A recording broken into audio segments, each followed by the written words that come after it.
Hello, Counterpoint students. We're doing well so far. We've learned the rules about species one, which of course is one-to-one counterpoint, a whole note against a whole note.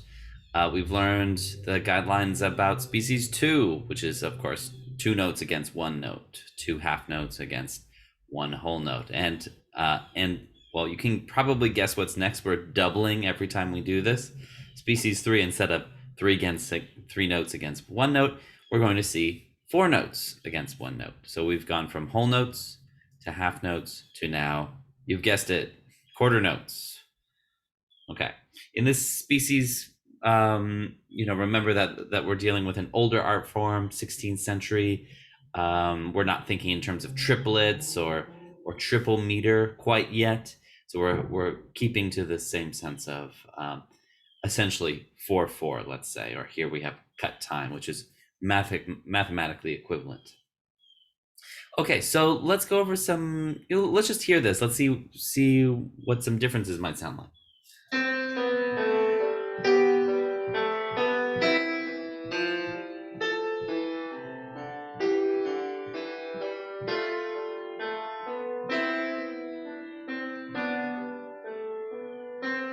Two, three, four. So as you can hear, it seems quite a bit longer when in actuality, in fact, I'm playing more slowly just so we can hear every quarter note as it goes by. But if you think about the first exercises we worked on, well, it was about this length, wasn't it? 8 to 12 notes, let's say, one note against one note. But of course, when you're making a melody, that's one-to-one counterpoint, right? Of course, it will sound much different.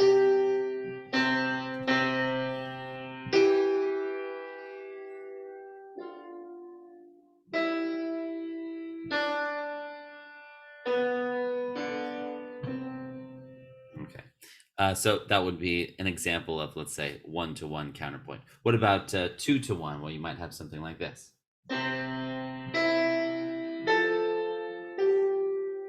Etc. Okay, and now we have a four-to-one counterpoint.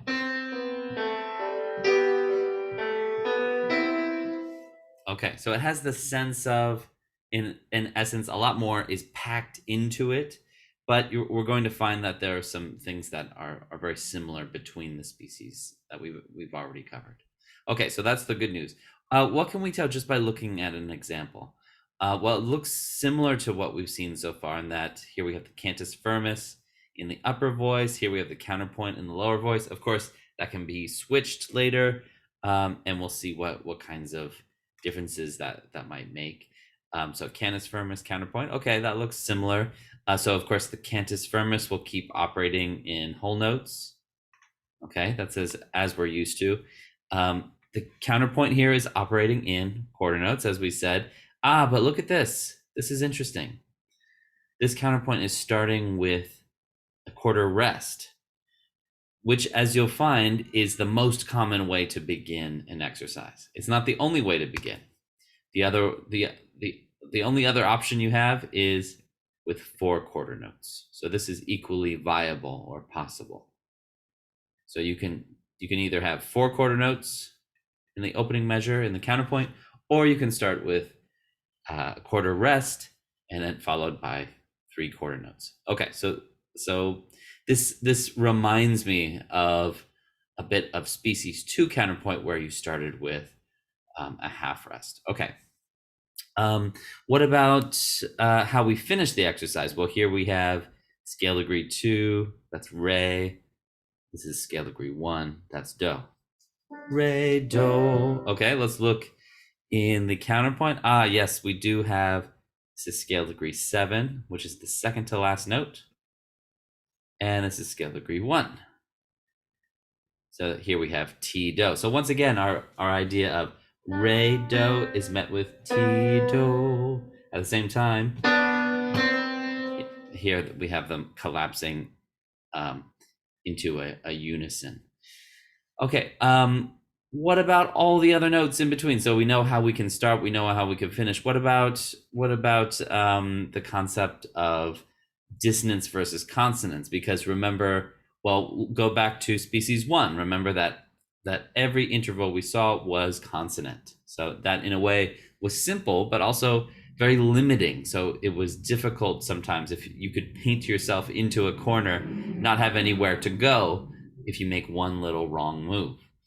Species 2, we saw, well, in a way, it was simpler because you had more options. In another way, it's more difficult, but because you have to keep track of, well, where can the dissonance go?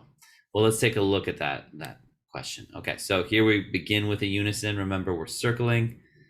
We're going to put triangles for dissonances, which is different than what your textbook does. But again, I'm teaching you a way that's more commonly practiced. All right, and let's just take a look at, here we have a perfect consonance. Here we have a dissonance, dissonance, dissonance. Okay, oh, I missed a fifth, didn't I? Okay, here we have another dissonance. Oh, diminished fifth, interesting. Okay, so we have to mark that as a dissonance. It's not perfect, is it? Okay, here is, again, dissonance, dissonance. Okay, so let's zoom out and look. So the question I'd ask for the class, and of course this would be more fun when we have more participation in the classroom. We'll all imagine that day soon. But where do you find the perfect consonances? Let's look through. Here we have them. Here it's the first thing you hear. Here it's on beat 2. Here it's on beat 4, beat 4. Do we have, oh, we have one on beat 3. Okay, so it looks like you can have them anywhere. Perfect consonances. Of course, you want to keep avoiding parallel fifths and parallel octaves. But things look a little different in this species. So there are a couple other things to be wary of, which you'll find out about soon.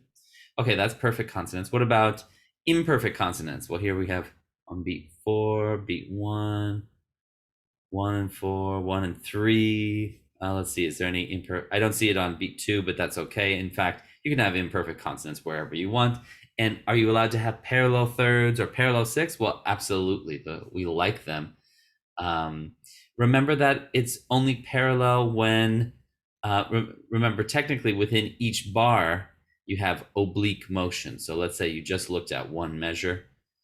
Right here we have oblique measure, oblique motion, excuse me, where one voice is holding and the other voice is moving. But where parallelisms come in are across the bar. So let's see if we have any parallels. Here we have third to a sixth. No, that's not quite one. Yeah, I don't see any oh, here we do. This is a parallel third here, and that's completely fine. We like parallel thirds, we like parallel sixths. So those are all good. Okay, so again, this is operating in a similar way, but it looks a bit different. Okay, so we're taking those same principles and we're applying it to a new rhythm structure. Okay, what about dissonance? This is the big question for you.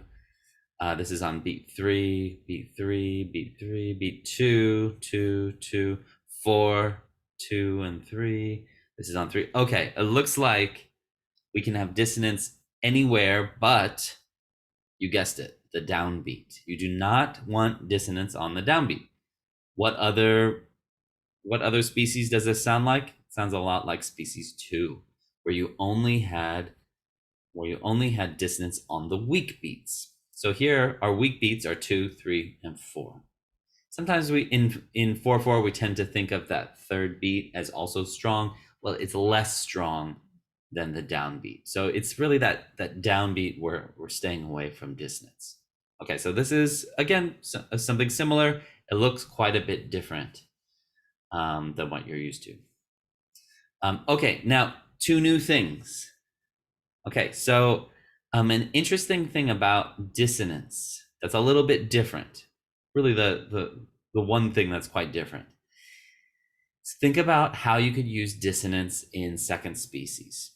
In general, right, we could have passing motion, for example, okay? Or your textbook was is a proponent of neighboring motion.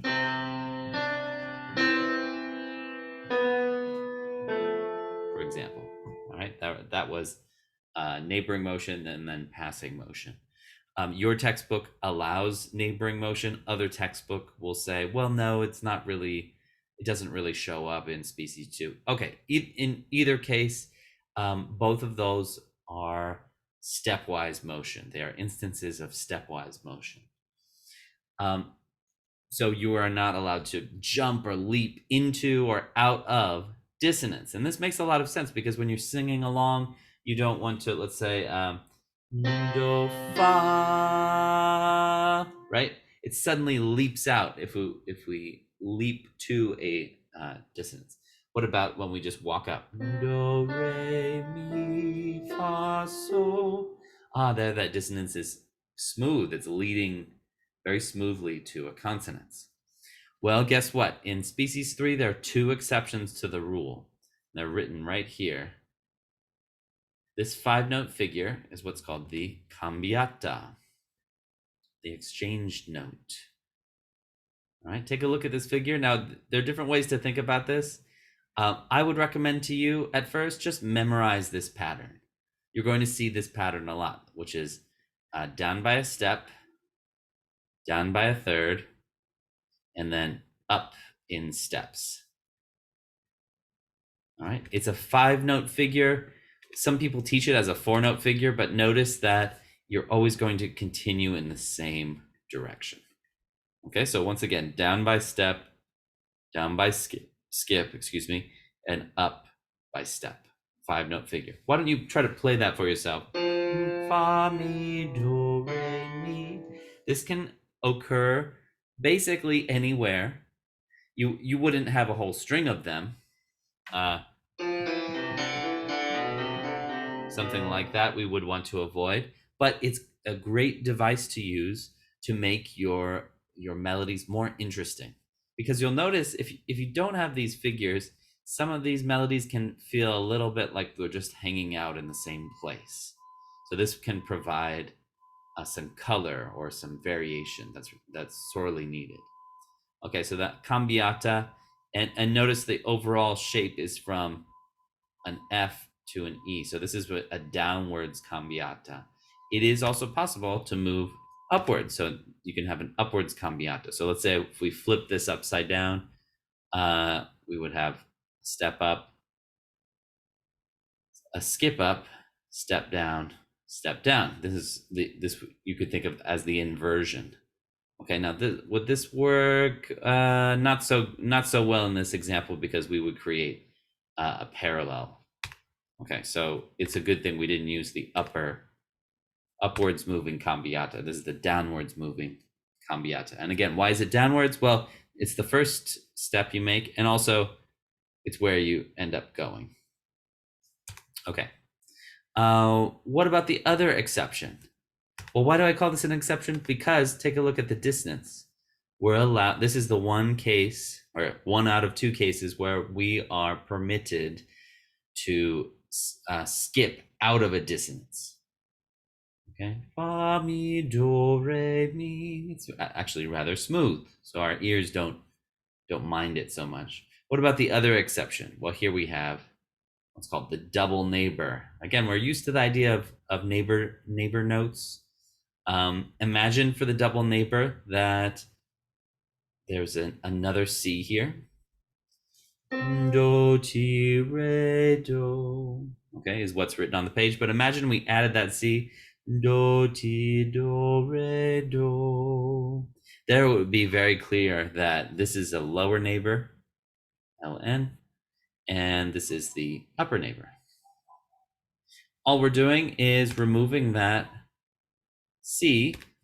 Let's see if it allows me to write it. There we go. That's not United Nations. That's upper neighbor, lower neighbor, upper neighbor. All I'm doing is removing this, so rhythmically it can fit within one measure. Do, ti, re, do.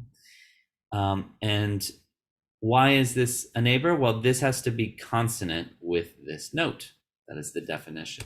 So this is consonant with this note, and it comes back to the same note. All right, so once again, I like to use the metaphor. Well, imagine you have a lower neighbor and an upper neighbor, and you want to invite them to your party. You're having a party on Friday, right? So you go and visit the lower neighbor, and instead of going back to your apartment, you're going to go to your upper neighbor and then come back.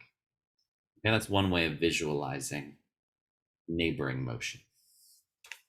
All right, so there you have it. And again, this is an exception to the rule that dissonance must be stepwise, because take a look, we have 2 back-to-back dissonances. Does this really bother us? Do, ti, re, do. It's quite smooth. It comes back to the same note. It doesn't stick out. It doesn't accent itself. So this is the idea of the neighbor. And notice that this is, again, a 5-note motion because this will continue in the same direction. So again, this is a downwards moving double neighbor. Can you imagine how we would flip this upside down? You can also invert this shape. So instead of starting with a step down, you could start with a step up and invert that. Here, I'll draw that out down here so you can see it. So here would be the inversion. So C,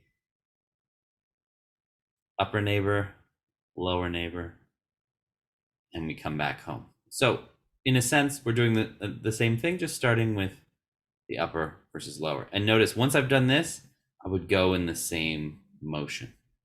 So think of both of these as 5-note figures. In fact, I would write them out for yourself, take some notes, and then try them out on the keyboard. See if you can play a few with the right hand and the left hand. You could also sing them in terms of solfeggio.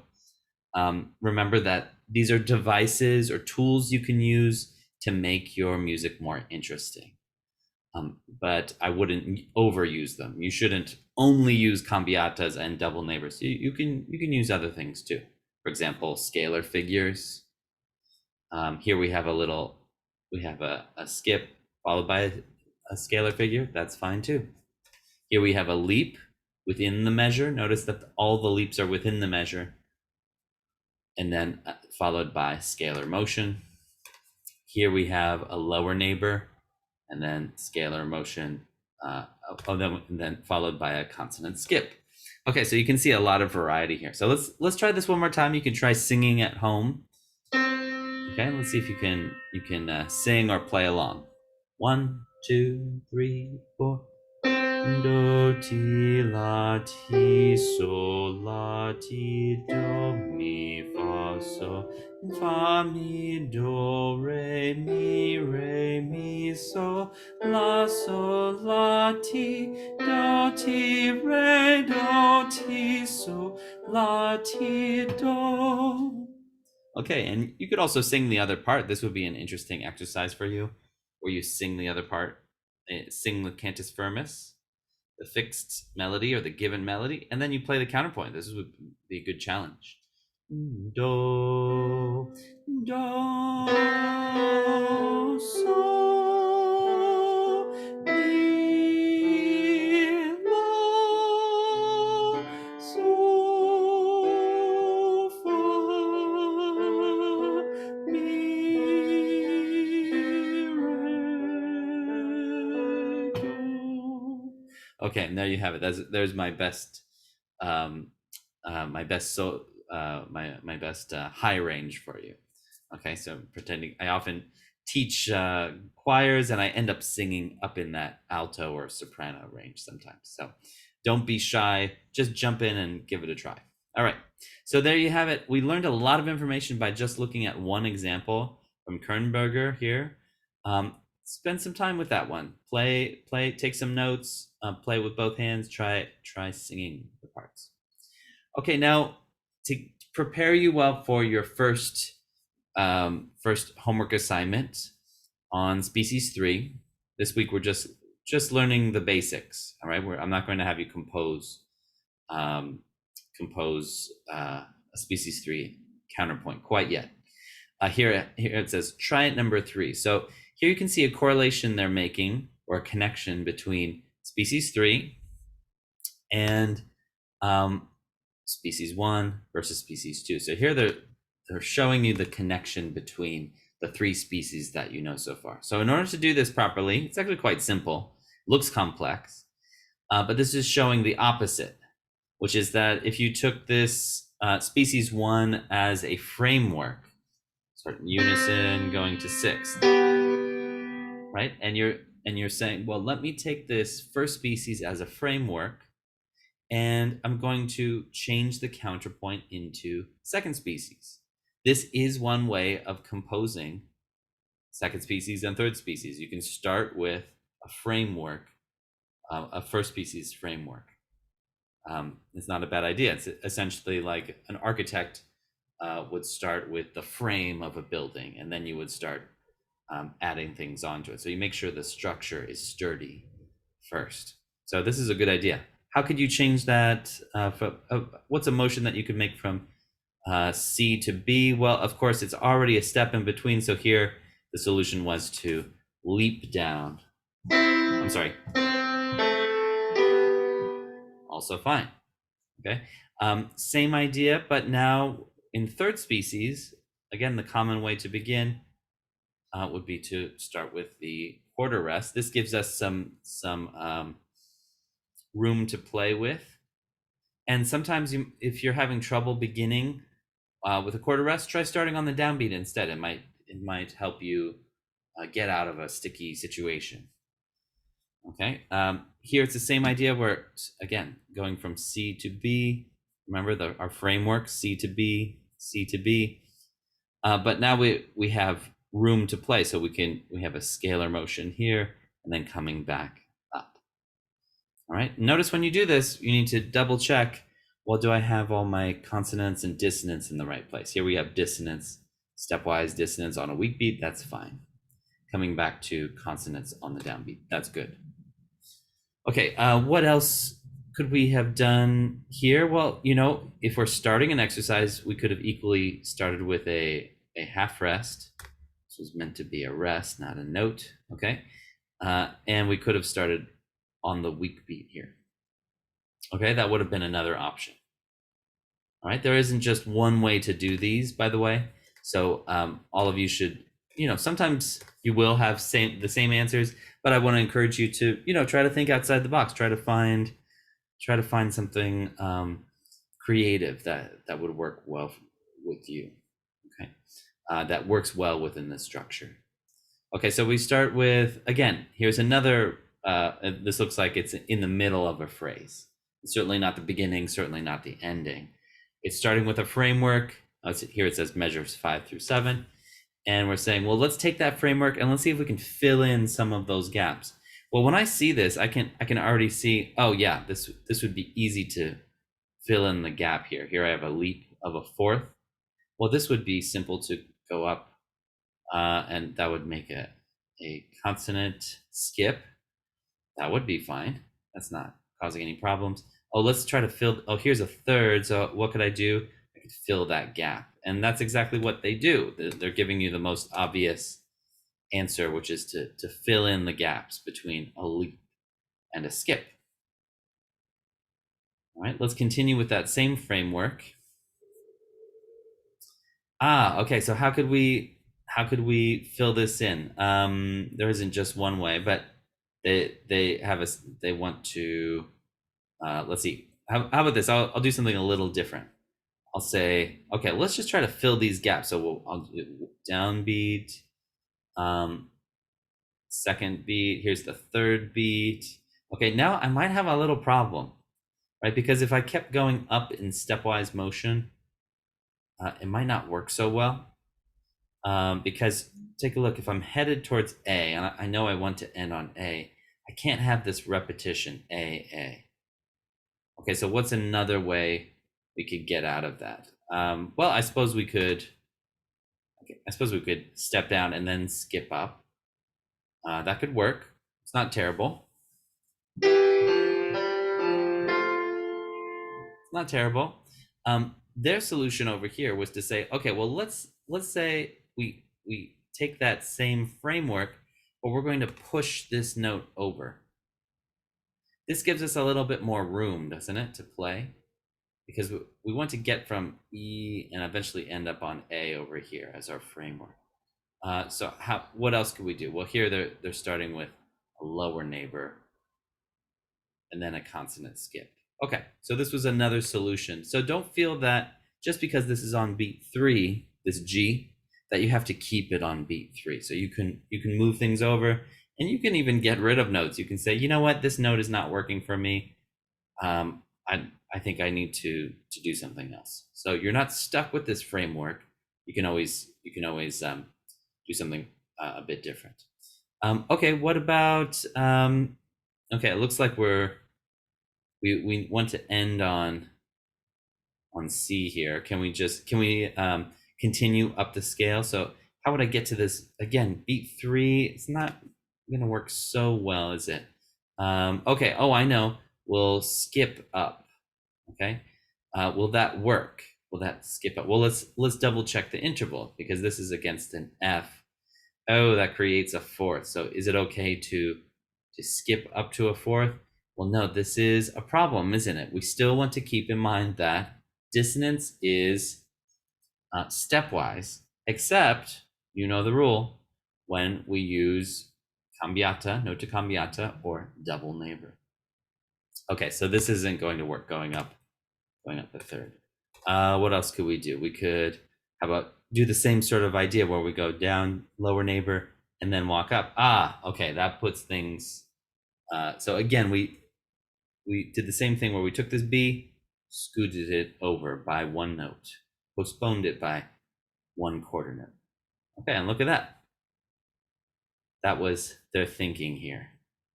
So in order to create this neighboring motion, we took this framework, we changed where those notes lay in the measure. We pushed them around a bit. Okay, good. And let me just finish this just to be thorough. Dissonance. Okay, everything's in its right place. So this is good news. Okay, so creating neighboring motion, or nota cambiata. This is important. Let's take a look at this nota cambiata. So let's say you have parallel thirds or parallel sixths. Okay, and then we filled those in. Remember, if it's just down by a step, probably we're going to have to add a skip or a leap, and most likely it will be a skip. Okay, so if we took that, filled it in a bit, okay, down a third, that works well. Can we skip up a third to the octave? Well, I suppose so, but then it leaps downward, so that's not great. It's, try singing that. It's not fantastic in terms of creating a smooth flowing line. So here, I think the right thing to do was skip down, so we create a nice line. So again, we're going from species 1 to species 2, and then we're filling in the gaps, aren't we? So it's as if we have this downwards motion, again involving dissonance, and here we have a neighboring motion going up. So here we have a descending motion and an ascending motion. So this is how we think of the cambiata as, and remember, this is the lower, so descending cambiata as opposed to the ascending cambiata. Okay, once again, when you're just starting this is a lot of information. I would just memorize it. It's only 5 notes. It's a pattern. You can play it on the piano. Okay, the idea is you have a downwards part of a scale and you have an upwards portion of the scale. All right. Double neighbor, as I already said, imagine like you have this note in between, right? You have the lower neighbor, you have the upper neighbor, you combine both of them, right? And you have the double neighbor. This is the same figure that we saw before. Okay, and again, it's important to notice the overall motion. This is downwards by step. Okay, so this is good for you to know when you have, you know where you're headed. If you're moving up by step or down by step, consider using the cambiata or the double neighbor. You'll have to figure out, oh, should I use the upward moving or the downwards moving cambiata or double neighbor? Okay, so this should help prepare you for try it number 3. Here they've already done the first one for you. So they're doing the opposite, where this is species 3. right? Species 3, and then they're asking you to, okay, where's the framework? Can you make a species 1 and a species 2? Okay, so how would I make the framework? Well, you could essentially just take the first note of each bar, and there you have it. There's your species 1. If you were to fill that in, and let's say you want half notes now, well, how could you get from D to C? Well, let's see. It is only a step, so could we skip down? Let's try it. Does that violate any rules? Well, that's a 6th away from this note. No, that should work. Okay, let's see what their answer was for. They did the opposite, where they just switched the 2 notes. So that's okay too. Notice that here they didn't take the first note; they took the second note, which again, you don't have to use every note that's on the downbeat and keep it that way. So when you're moving from species to species. Now, this is a good thing to keep in mind, which is that this is not that typical to have exercises where you're going from species 3 to 1 or 1, 2, 3. But this is a great way to compose an exercise. So let's say if you're having trouble composing species 2 or species 3, you can start with a species 1 framework, because that is at its root the most simple, and then you can add to that. So this is a good way to make sure the bones are sturdy of our structure. Okay, so I'm going to ask you to do, this is letter B, letter C, and letter D. Okay, that's up try it number 3. Okay, and I would also like you to I'd like to give you one more. This is for next week, and this is dealing with some issues that crop up within species 3. So what you're going to be doing is looking for, well, are there parallel octaves here? Are there parallel fifths? Is there an incorrect starting or ending or downbeat interval? Skip 2 from a dissonance. So in order to answer all this, you need a review about the rules. And I say review because you essentially already know all the rules. They are very much the same. Just the end result looks different because of the rhythm. Okay, so let's look at the basic idea. Is that we want smooth, flowing, beautiful lines without too much accent. Okay, here's an example of accenting.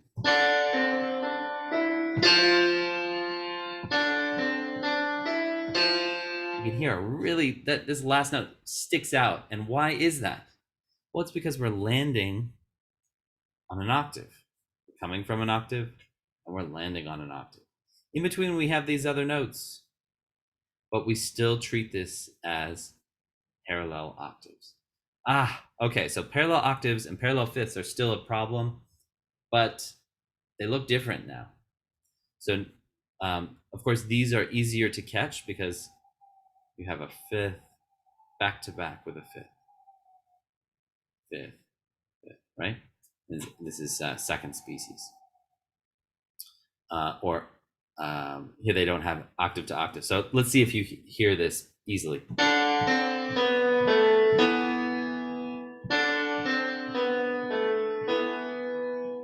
Again, it sounds almost like a Gregorian chant where you have those parallel fifths here.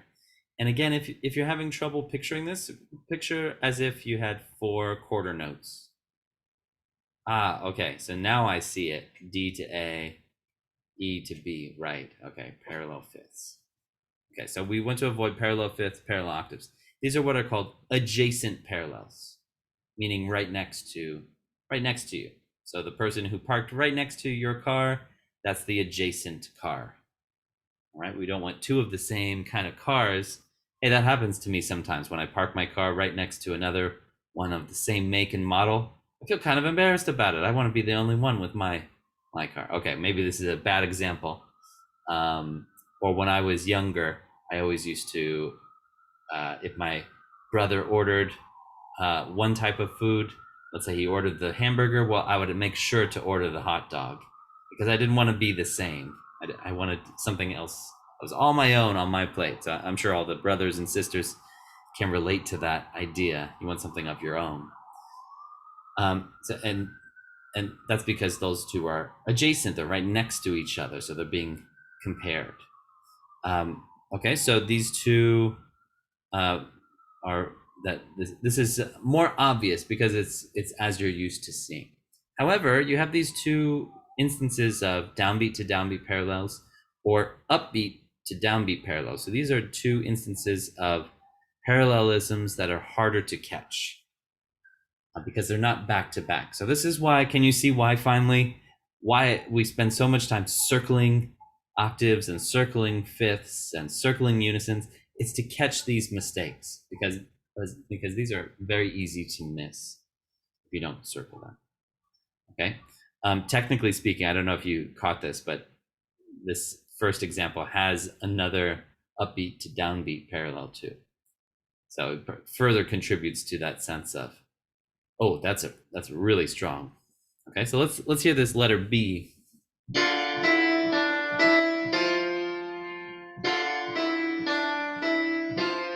Okay, this is a little less strong than this one. That letter A, but I still feel that accent. I feel that note popping out because of that. We're landing on that octave, from octave to octave. Okay, so this is a new way of looking at the same rule. Okay, so just be wary of that. It's tougher to see, but I have faith in you. I know you can catch it. Okay. Okay, this is just basics about third species writing. I'm going to come back to this. In general, this is talking more about contour and when you can leap and some basics like that. But I want to make sure you have all the so let's see, there's a nice list here. Okay. This is advice that we're going to use later. Okay, contour, yeah. All right, some other things that we need to know. Okay, starting, ending, and dissonance. Okay, so I will use this just to show the variation about how we can start. Right, notice in our first example of the day, we had a counterpoint that started with a quarter rest. Now this is nice because it creates a sense of motion. It's as if you're dropped in the middle of the story and the story is already moving, right? It has a forward momentum because you don't have two notes on the downbeat. But sometimes you want some variety, or maybe you're having trouble starting on beat number 2, even though that's the more popular way to start. The equally valid way to begin an exercise is to write on the downbeat, and this is exactly what we have here.